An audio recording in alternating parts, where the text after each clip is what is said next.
नमस्कार, पंजाब केसरी टीवी देख रहे हैं आप और लगातार हम लोग हिमाचल प्रदेश का दौरा कर रहे हैं। यहाँ की सियासत का जो तापमान है उसको नापने की लगातार अलग अलग जगहों पे कोशिश कर रहे हैं। एक कोशिश हमने शुरू में भी करी थी कि कौन इस बार नए दावेदार होंगे। अब एक लंबा अरसा बीच में निकल गया है। अब वो दावेदार कहाँ हैं, उनमें से कितने मैदान में हैं, क्या स्थिति उनकी है, क्या उन्होंने जो है अब लोगों के बीच में जाकर जाना है, अब इसको भी जांचने का वक्त आ गया है। तो आज हम फिर से लौटे हैं अपने पुराने दावेदार अमित वर्मा के पास कांगड़ा में। कांगड़ा से उनकी दावेदारी है और अमित डटे हुए हैं अभी तक। अमित, कहाँ तक पहुंचा आपका चुनाव प्रचार? चुनाव प्रचार आपके सहयोग से मैंने शुरू किया था और आप मान के चलो कि करीब 90% मैंने विधानसभा कवर कर दी है और लोगों का खूब प्यार मेरे को मिल रहा है। और तकरीबन हमने कई जो स्थानीय प्रॉब्लम थी जो हम अपने एंड से कर सकते थे वो हमने दूर भी की हैं और पूरे विधानसभा की जनता का प्यार मेरे को मिल रहा है जी। तब हमने अमित कुछ बड़े मुद्दे डिस्कस करे थे, चाहे वो पुल था जो हवा में लटका हुआ था, शहर की प्रॉब्लम थी सीवरेज की, या वहाँ कनेक्टिविटी की प्रॉब्लम थी मटौर के पास। बड़े बड़े मुद्दे आए थे तब, लेकिन अब तो बिल्कुल माइन्यूट और माइक्रो लेवल के मुद्दे भी आपके सामने होंगे। क्या आपको लगता है कि इस इलाके के क्या और मुद्दे हैं कांगड़ा के? बिल्कुल, ये मुद्दे जो थे वो तो हमें आंखों से दिखते थे जी, जो हम रोज़ देखते थे। लेकिन जब मैं विधानसभा में घूमा हूँ, एक एक गांव में घूमा हूँ, ऐसे ऐसे कॉर्नर में घूमा हूँ कि मुझे नहीं लगता कि कोई नेता यहाँ पे आए भी होंगे। और उनको तो ये भी नहीं पता, कई जगह तो मैं गया तो उनको विधायक की शक्ल तक देखी नहीं है उन्होंने। अच्छा। नाम तो दूर की बात है। अच्छा। और मुद्दे ऐसे हैं कि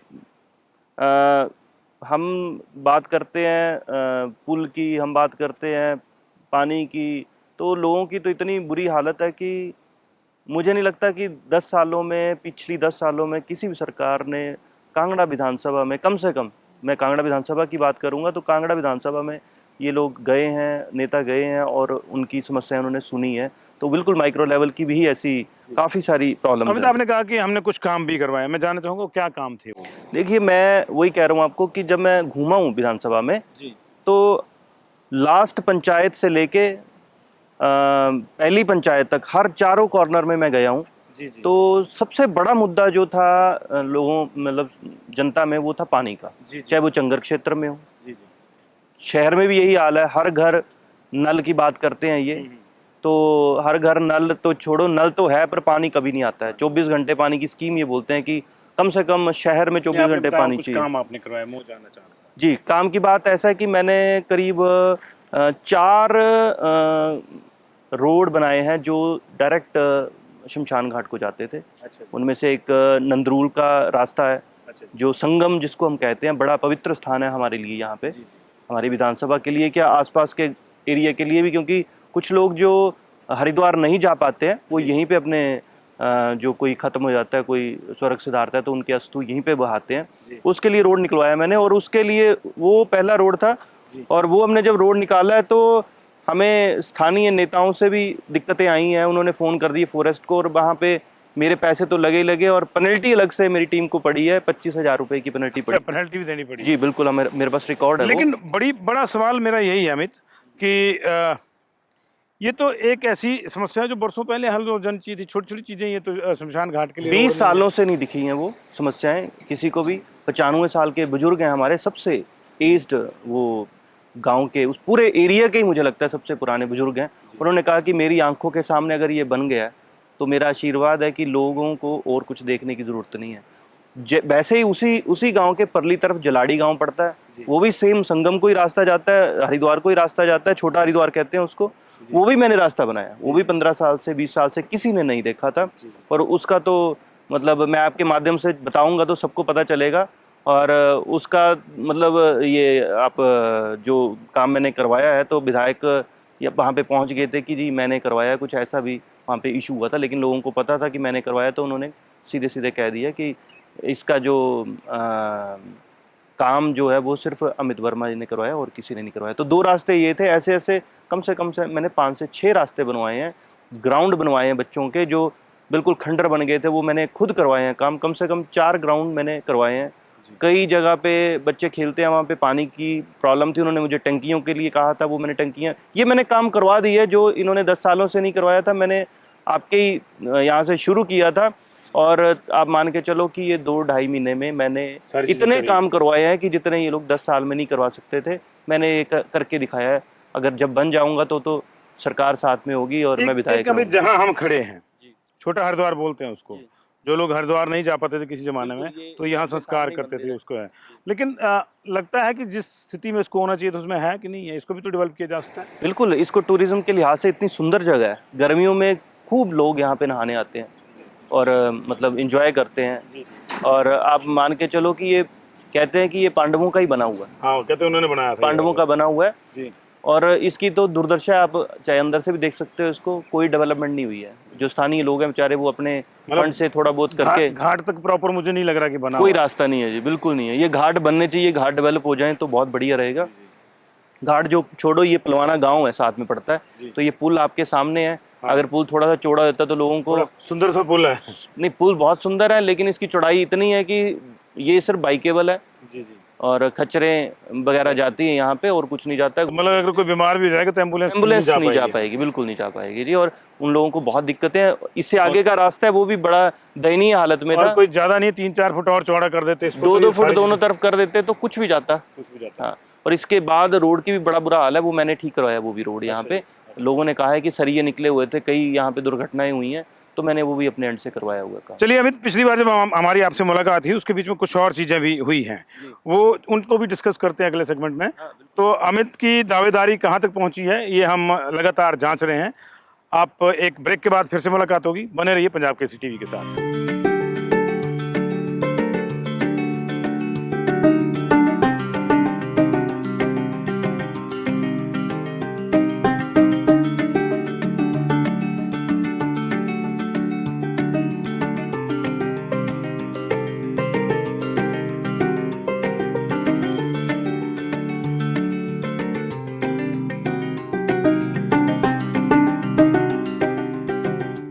नमस्कार, इस वक्त हम कांगड़ा मंदिर रेलवे स्टेशन पे हैं।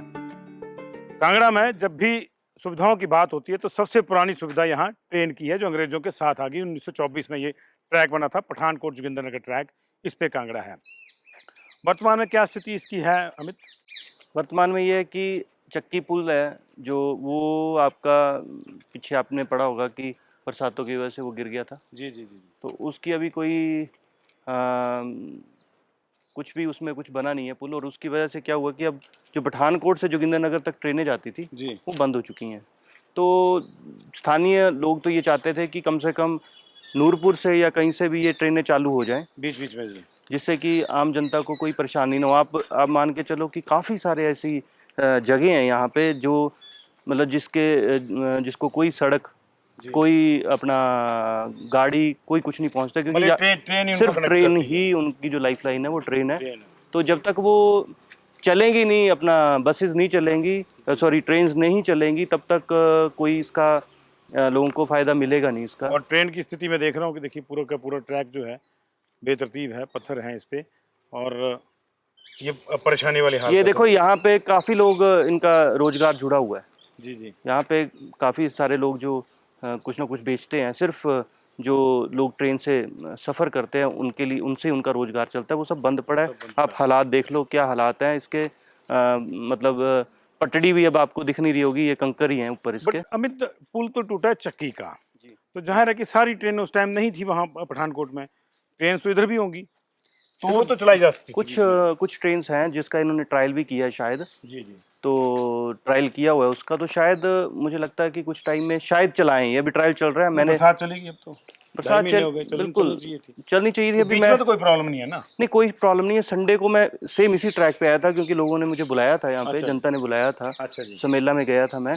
तो उसी टाइम यहाँ पे एक ट्रेन चल रही थी जिसका अपना वो ट्रायल के लिए ट्रेन चल रही थी। अब पता नहीं वो कब चलाएंगे, अब 2.5 महीने से वो ट्रायल ही कर रहे हैं। लेकिन तो सैकड़ों गांव होंगे अगर पूरी सैकड़ों गाँव हैं जिनके लिए यातायात का ट्रेन के अलावा कोई भी साधन नहीं है, सिर्फ यही अच्छा, साधन है। वैसे तो ट्रेन चलती है अमित, जोगिंद्रनगर और पठानकोट के बीच में चलती है, लेकिन हम बोलते इसको कांगड़ा वैली ट्रेन ही है।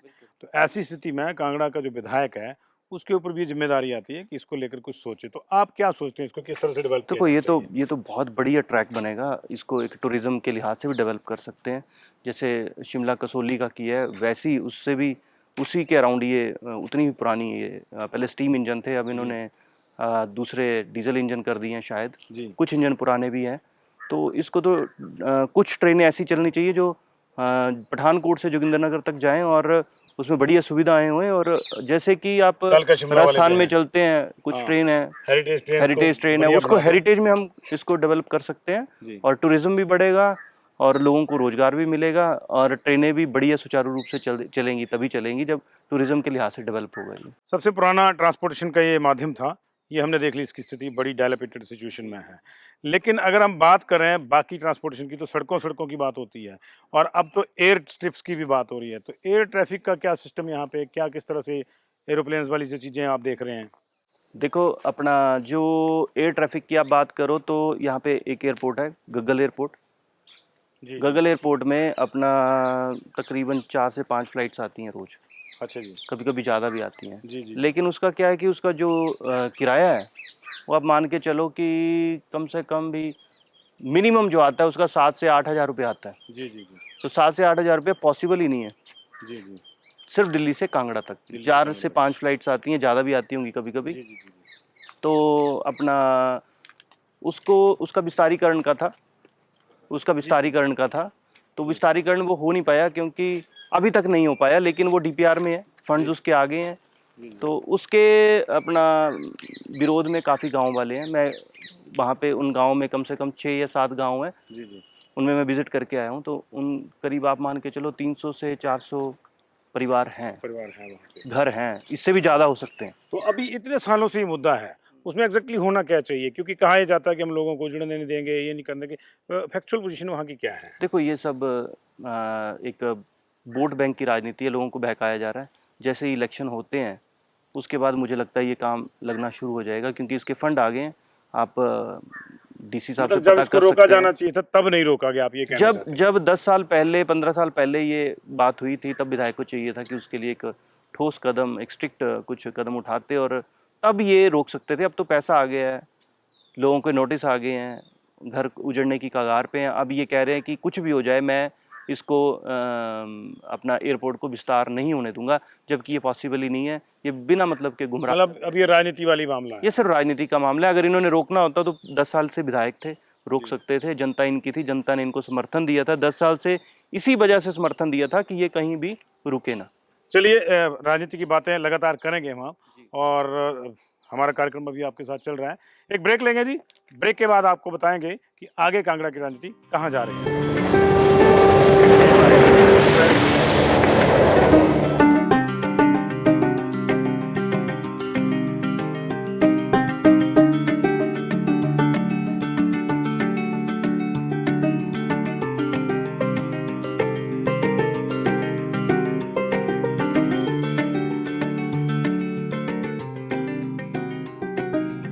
नमस्कार, स्वागत है एक बार फिर से आपका।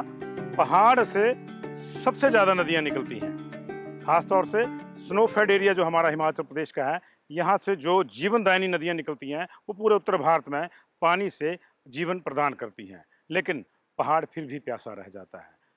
प्रधानमंत्री नरेंद्र मोदी भी बार बार पहाड़ की जवानी और पानी की बात करते हैं। यही बात हम अमित से करेंगे। अमित, अगर पानी की बात करें तो कांगड़ा ही कांगड़ा की बात करें।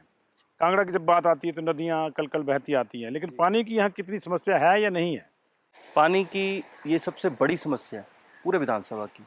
चंगर क्षेत्र आप जिसको कहते हैं, जलाड़ी, ठाकुरद्वारा, गालियाँ, लंज हमारी विधानसभा में नहीं आता, पर फिर भी वहाँ की बात करूँ, जितना भी चंगर क्षेत्र है, त्यारा है, शमीरपुर है, देरियाँ है, आपका ये बैदी वगैरह, सारा एरिया जो है इसमें सबसे ज़्यादा दिक्कत पीने के पानी की है। अच्छा जी। और पीने के पानी की ही इतनी दिक्कत है तो वहाँ पे जो मवेशी हैं उनके लिए तो बहुत बुरा हाल है। और गर्मियों में तो ये लोग, अगर जो बावड़ियाँ होती हैं वो ना हो तो ये तो लोग प्यासे मर जाएं। नहीं तो कुछ हुआ ही नहीं इस सिलसिले में।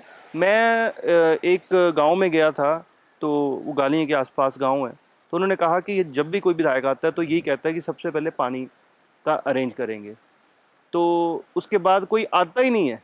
और ये विधायक जी तो हमारे 10 साल वहाँ पे उस एरिया में गए नहीं है। अभी गए हैं जब मैं जाके आया हूँ, उसके बाद इन्होंने लगातार मेरा पीछा कर रहे हैं और विजिट कर रहे हैं वहाँ पे।